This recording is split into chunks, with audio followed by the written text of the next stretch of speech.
मौलाना साहब, लाहौर से एक बुज़ुर्ग शख्स ने पूछा है कि बैठ कर पढ़ने का सही तरीका क्या है?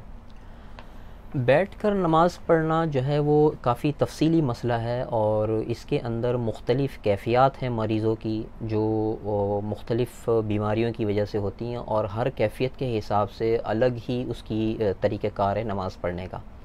तो उसूली तौर पर तो हम ये तजवीज़ करेंगे कि अगर कोई शख़्स किसी बीमारी या परेशानी में मुब्तला है और वो मतलब आम तरीक़े से नमाज़ नहीं पढ़ सकता, खड़े होकर बैठकर रुकू सजदा वगैरह का नहीं कर सकता, तो वो अपनी कैफ़ियत बता दे, उसके मुताबिक जवाब उसको इंशाअल्लाह मिल जाएगा।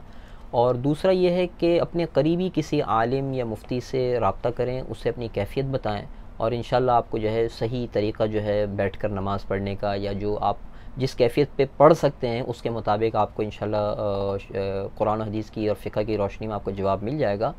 लेकिन बहरहाल जो है ये ज़हन में रखें कि उमूमी तौर पर लोग ज़रा सी बीमारी की वजह से कुर्सी पर बैठना शुरू कर देते हैं या ज़मीन पर बैठकर नमाज़ पढ़ने लगते हैं।